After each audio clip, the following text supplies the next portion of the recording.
Friends, மாடி தொட்டில இருக்கிற ரோஜா செடிகளுக்கு காய்கறி கழிவு உரமா பயன்படுத்த போறீங்க அப்படின்னா, ஒரு முறை நான் சொல்லக்கூடிய மெத்தட ட்ரை பண்ணி பாருங்க. இதுக்கான ரிசல்ட் ரொம்பவே சூப்பரா இருக்கும். காய்கறி கழிவுல ரோஜா செடிக்கு தேவையான அத்தியாவசியமான ஊட்டச்சத்து இருக்கிறதுனால வேரோட வளர்ச்சி நல்லா ஹெல்தியா இருக்கும். தண்டுகள் நல்ல கனமா இருக்கும். அது மட்டும் இல்லாம நெறைய புதிய தளிர்கள் மொட்டுகள் வச்சு பூக்கள் பூக்கிறதுக்கு உதவியா இருக்கும். இதுல செடிக்கு தேவையான பொட்டாசியம், பாஸ்பரஸ், நைட்ரோஜன் இருக்கிறதுனால இதுவரைக்கும் பூக்காத செடிகளுக்கு கூட நான் சொல்லக்கூடிய மெத்தடில் நீங்க இந்த ஃபெர்டிலைசர் பயன்படுத்தும்போது நெறைய மொட்டுகள் வச்சு பூக்கள் பூக்கிறதுக்கு உதவியா இருக்கும்.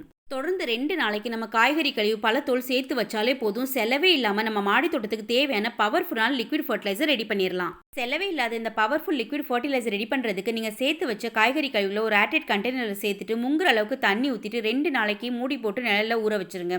2 நாளைக்கு அப்புறம் நீங்க ஃபில்டர் பண்ணி பயன்படுத்துங்க.